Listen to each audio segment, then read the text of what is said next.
ನಾರ್ಮಲಾಗಿ ನಾನು ಈ ರೀತಿ ನಿಮಗೆ ಕಟ್ ವರ್ಕ್ನ ಹೇಳ್ಕೊಟ್ಟಿದ್ದೆ, ಬಟ್ ಕ್ಯಾನ್ವಾಸ್ನ ಯೂಸ್ ಮಾಡಿ ನೋಡಿ ಪ್ರೊಫೆಷನಲ್ ಮೆಥಡಲ್ಲಿ ಈ ರೀತಿ ಕಟ್ ವರ್ಕ್ನ ಹೇಗೆ ಕಟಿಂಗು ಸ್ಟಿಚಿಂಗು ಮಾಡೋದು ಅಂದ್ಬಿಟ್ಟು ಇವತ್ತು ನಾನು ನಿಮಗೆ ತೋರಿಸ್ಕೊಡ್ತೀನಿ. ಸೊ ನಾರ್ಮಲಾಗಿ ಕ್ಯಾನ್ವಾಸ್ ಯೂಸ್ ಮಾಡ್ದೇನೆ ಈ ರೀತಿ ಮಾಡಿದ್ವಿ, ಬಟ್ ನೋಡಿ ಮೇಲ್ಗಡೆ ಹೊಲಿಗೆ ಕಾಣಿಸ್ತಿರೋ ರೀತಿ ಹೇಗೆ ಬ್ಯೂಟಿಫುಲ್ಲಾಗಿ ಬಂದಿದೆ ಅಂತ. ಸೊ ಇದನ್ನು ಹೇಗೆ ಮಾಡ್ಕೊಳ್ಳೋದು ಅಂತ ಅಂದ್ಬಿಟ್ಟು ತೋರಿಸ್ಕೊಡ್ತೀನಿ. ಇದಕ್ಕೆ ನಾನು 2 ಕ್ಯಾನ್ವಾಸ್ನ ತಗೊಂಡಿದ್ದೀನಿ. ಒಂದು 4 ಇಂಚಷ್ಟು 2 ಈ ರೀತಿ ಕ್ಯಾನ್ವಾಸ್ನ ಕಟ್ ಮಾಡಿ ತಗೊಂಡಿದ್ದೀನಿ. ಆ ರೀತಿ ಕ್ಯಾನ್ವಾಸ್ನ ತಗೊಂಡು ಈ ರೀತಿ ಕರ್ವ್ ಸ್ಕೇಲ್ನ ಯೂಸ್ ಮಾಡ್ಕೊಳ್ಳಿ. ಕರ್ವ್ ಸ್ಕೇಲ್ ಇಲ್ಲ ಅಂತಂದರೆ ಯಾವುದಾದ್ರೂ ಬಾಟ್ಲಿದು ನೀವು ಮುಚ್ಚಳನಾದರೂ ಕೂಡ ಯೂಸ್ ಮಾಡ್ಕೋಬೋದು. ಕರ್ವ್ ಸ್ಕೇಲ್ ಆದರೆ ಬೆಟರ್, ಎಲ್ಲ ಕೂಡ ಸೇಮ್ ಟು ಸೇಮ್ ಒಂದೇ ರೀತಿ ಬರುತ್ತೆ. ಇವಾಗ ನಾನು ಇಟ್ಟು ಕಟ್ ಮಾಡಿದೆ ನೋಡಿ, ಆ ರೀತಿ ಫಸ್ಟು ಮಾರ್ಕ್ ಮಾಡ್ಕೊಂಡ್ಬಿಡಿ. ಅದು ಶೇಪ್ ಹೇಗಿದೆ ಅಲ್ವಾ, ಅದೇ ರೀತಿ ಶೇಪಲ್ಲಿ ಮಾರ್ಕ್ ಮಾಡ್ಕೊಂಡ್ಬಿಡಿ. ನಾನು ಬಿಗಿನರ್ಸ್ಗೆ ಸ್ವಲ್ಪ ಈಸಿಯಾಗಿ ಹೇಳ್ಕೊಡ್ತಾ ಇದ್ದೀನಿ. ಸೊ ನಾರ್ಮಲಾಗಿ ನೀವು ಕಟಿಂಗ್ ಮಾಡುವಾಗ ನೀವು ಏನಾದರೂ ಫಸ್ಟೇ ಸ್ಟಿಚ್ ಮಾಡಿಬಿಟ್ಟು ಆಮೇಲೆ ಕಟ್ ಮಾಡೋದಕ್ಕೆ ಹೋಗ್ತೀರಾ, ಅದೆಲ್ಲ ನಿಮಗೆ ಕನ್ಫ್ಯೂಸ್ ಆಗುತ್ತೆ. ಸೊ ಬಿಗಿನರ್ಸ್ಗೆ ಈಸಿ ಆಗೋ ರೀತಿ ನಾನು ತೋರಿಸ್ಕೊಡ್ತಾ ಇದ್ದೀನಿ. ಇದು ಬಂದು ಮಿಷಿನ್ ಬಂದು ವೈಟ್ ಕಲರ್ ಇದೆ, ಅದ್ರ ಮೇಲ್ಗಡೆ ಕಟ್ ಮಾಡ್ತಾ ಇದ್ದೀನಿ. ಸಾರಿ, ಅದಕ್ಕೋಸ್ಕರ ನಿಮ್ಗೆ ಅಷ್ಟು ಕಾಣಿಸ್ತಾ ಇಲ್ಲ. ಬಟ್ ನಾನು ಸ್ಟಿಚಿಂಗಲ್ಲಿ ತೋರಿಸ್ಕೊಡ್ತೀನಿ ಅಲ್ವಾ, ಆವಾಗ ನಿಮಗೆ ಪರ್ಫೆಕ್ಟಾಗಿ ಅರ್ಥ ಆಗುತ್ತೆ. ಸೊ ತುಂಬಾ ಸಿಂಪಲ್. ಈ ರೀತಿ 2 ಪೀಸ್ನ ತಗೊಂಡಿದ್ದೀನಿ.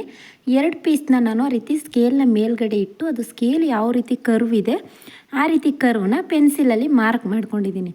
ಸೊ ಮಾರ್ಕ್ ಮಾಡ್ಕೊಂಡಿರೋವಂಥದ್ದನ್ನು ಈ ರೀತಿ ನೀಟಾಗಿ ಕಟ್ ಮಾಡ್ಕೊಳ್ಳಿ ಫಸ್ಟು. ನೋಡಿ ಹೀಗೆ ಗೊತ್ತಾಯ್ತಲ್ವಾ, ಇದರಲ್ಲಿ ಏನೂ ಡೌಟ್ಸ್ ಇಲ್ಲ ಅಲ್ವಾ.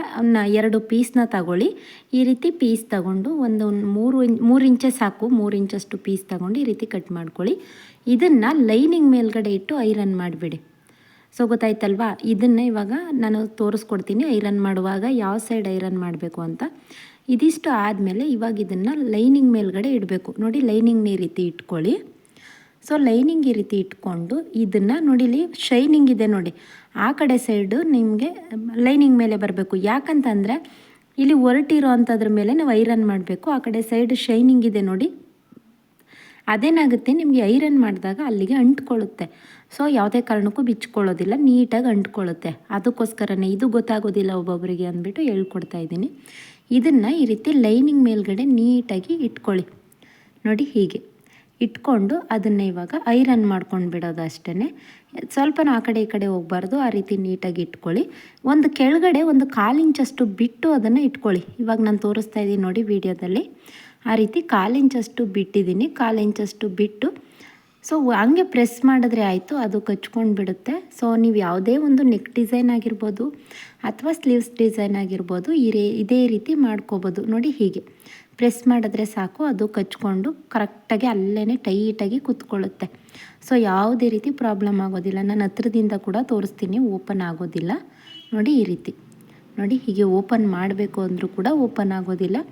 ಆ ರೀತಿ ಪರ್ಫೆಕ್ಟಾಗಿ ನೀಟಾಗಿ ಕೂತ್ಕೊಂಡಿದೆ. ಸೊ ಇವಾಗ ಇದನ್ನು ಸ್ಟಿಚ್ ಮಾಡ್ಕೋಬೇಕು. ಇದಿಷ್ಟು ಗೊತ್ತಾಯ್ತಲ್ವ, ಸ್ಟೆಪ್ ಬೈ ಸ್ಟೆಪ್ ಹೇಳ್ಕೊಡ್ತಾ ಇದ್ದೀನಿ. ಅದಕ್ಕೋಸ್ಕರನೇ ಬಿಗಿನರ್ಸ್ಗೆ ಗೊತ್ತಾಗೋದಿಲ್ಲ ಅನ್ನೋ ಕಾರಣಕ್ಕೋಸ್ಕರ. ಇದನ್ನೇನು ಮಾಡಬೇಕು ಇವಾಗ ನೋಡಿ, ಸ್ಯಾರಿ ಫ್ಯಾಬ್ರಿಕ್ ಇದು. ಸೊ ಸೀರೆ ಬ್ಲೌಸ್ ಪೀಸು ಬಾರ್ಡರ್ ಹತ್ರ ತಗೊಂಡಿದ್ದೀನಿ, ಅದನ್ನು ಸೀದಾ ಇಟ್ಕೊಳ್ಳಿ. ಗೊತ್ತಾಯ್ತಾ, ಸೀರೆ ಬ್ಲೌಸ್ ಪೀಸ್ನ ಸೀದಾ ಇಟ್ಕೊಳ್ಳಿ. ಇವಾಗ ನಾವು ಐರನ್ ಮಾಡಿರೋವಂಥದ್ದನ್ನು ಅದ್ರ ಮೇಲ್ಗಡೆ ಇಟ್ಕೊಳ್ಳಿ. ಅದೇನಾಗುತ್ತೆ ನಿಮಗೆ ಈ ರೀತಿ ಉಲ್ಟಾ ತಿರುಗಿಸಿದಾಗ ಕರೆಕ್ಟಾಗಲ್ಲಿ ಬರುತ್ತೆ. ಸೊ ಇದನ್ನು ಈ ರೀತಿ ಸ್ಟಿಚ್ ಮಾಡ್ಕೋಬೇಕು. ಎಲ್ಲಿ ಸ್ಟಿಚ್ ಮಾಡಬೇಕು ಅಂತಂದರೆ, ನೀವು ಕ್ಯಾನ್ವಾಸ್ನ ಅಂಟಿಸಿರೋದ್ರ ಮೇಲೆ ಅಥವಾ ಕ್ಯಾನ್ವಾಸ್ ಮೇಲೆ ಸ್ಟಿಚ್ ಮಾಡೋದಕ್ಕೆ ಹೋಗಬೇಡಿ. ಅದರಿಂದ ಮುಂದ್ಗಡೆ ಫ್ಯಾಬ್ರಿಕ್ ಮೇಲ್ಗಡೆನೇ ಸ್ಟಿಚ್ ಮಾಡಬೇಕು, ಲೈನಿಂಗ್ ಮೇಲ್ಗಡೆ ಸ್ಟಿಚ್ ಮಾಡಿ. ಸೊ ಕ್ಯಾನ್ವಾಸ್ ಮೇಲೆ ಸ್ಟಿಚ್ ಮಾಡಿದ್ರೆ ನಿಮಗೆ ಫಿನಿಶಿಂಗ್ ಬರೋದಿಲ್ಲ, ಹಾಗೆಯೇ ಶೇಪ್ ಕೂಡ ಸ್ವಲ್ಪನೂ ಕೂಡ ಚೆನ್ನಾಗಿ ಬರೋದಿಲ್ಲ. ಸೊ ಅದಕ್ಕೋಸ್ಕರ ಏನು ಮಾಡಿ ನೀವು ಅಂತಂದರೆ, ನೀಟಾಗಿ ಇದನ್ನು ನಾವು ಎಲ್ಲಿ ಯಾವ ರೀತಿ ಕರ್ವಲ್ಲಿ ಕಟ್ ಮಾಡ್ಕೊಂಡಿದ್ದೀವಿ ಅಲ್ವಾ, ನಾನು ಇವಾಗ ತೋರಿಸ್ಕೊಡ್ತೀನಿ ಸ್ಟಿಚಿಂಗ್ ಮಾಡುವಾಗಲೂ ಕೂಡ ಅದನ್ನು ಲೈನಿಂಗ್ ಮೇಲ್ಗಡೆನೇ ಸ್ಟಿಚ್ ಮಾಡ್ಕೊಳ್ತಾ ಹೋಗಿ. ಇವಾಗ ನಿಮಗೆ ಇದನ್ನು ಇಟ್ಕೊಂಡು ಆ ಕಡೆ ಈ ಕಡೆ ಹೋಗುತ್ತೆ ಬಟ್ಟೆ ಅಂತ ಏನಾದರೂ ನಿಮಗೆ ಕನ್ಫ್ಯೂಸ್ ಇತ್ತು ಅಂತಂದರೆ ಗುಂಡು ಪಿನ್ಗಳನ್ನ ಹಾಕ್ಕೊಂಡ್ಬಿಡಿ.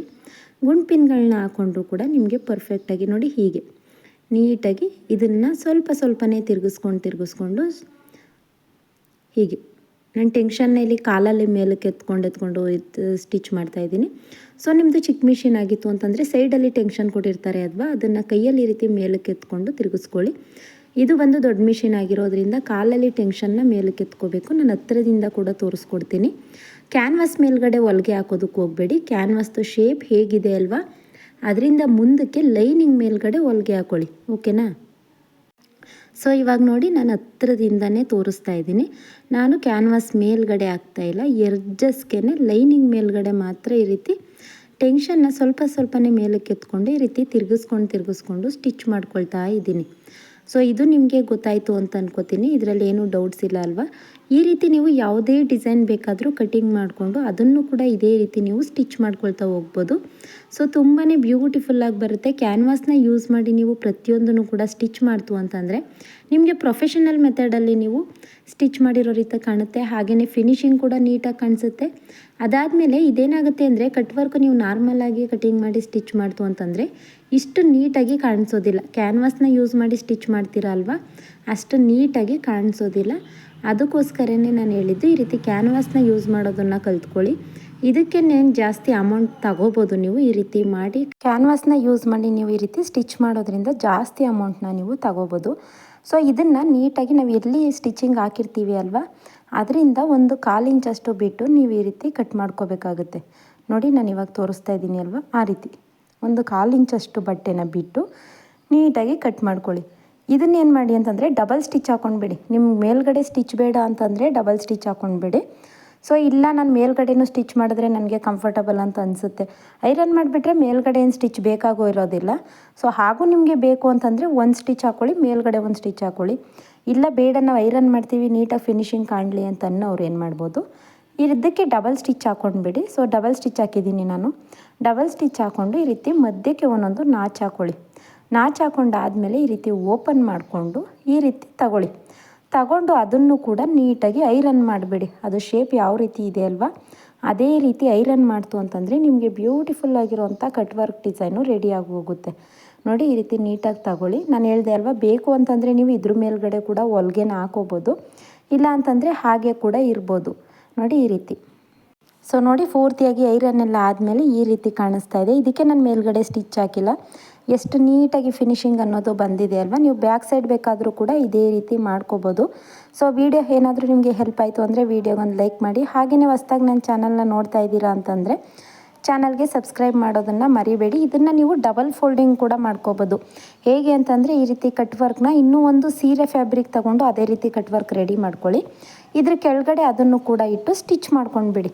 ಸೇಮ್ ಈ ರೀತಿ ಶೇಪ್ ಹೇಗಿದೆ ಅಲ್ವಾ, ಅದೇ ರೀತಿ ಶೇಪಲ್ಲಿ ಕೆಳಗಡೆ ಸ್ಟಿಚ್ ಮಾಡ್ಕೊಂಡ್ಬಿಟ್ರೆ ಸೊ ನಾನು ನೆಕ್ಸ್ಟು ವೀಡಿಯೋಗಳಲ್ಲಿ ಯಾವುದಾದ್ರೂ ಅದೇ ಡಿಸೈನ್ ಬಂದಾಗ ನಾನು ನಿಮಗೆ ತೋರಿಸ್ಕೊಡ್ತಾ ಹೋಗ್ತೀನಿ. ಓಕೆನಾ? ಇದು ಫಸ್ಟು ಇವಾಗ ಇದನ್ನು ಕಲ್ತ್ಕೊಳ್ಳಿ ಬಿಗಿನರ್ಸು, ಅದಾದಮೇಲೆ ಅದನ್ನು ಹೇಳ್ಕೊಡ್ತೀನಿ. Thank you.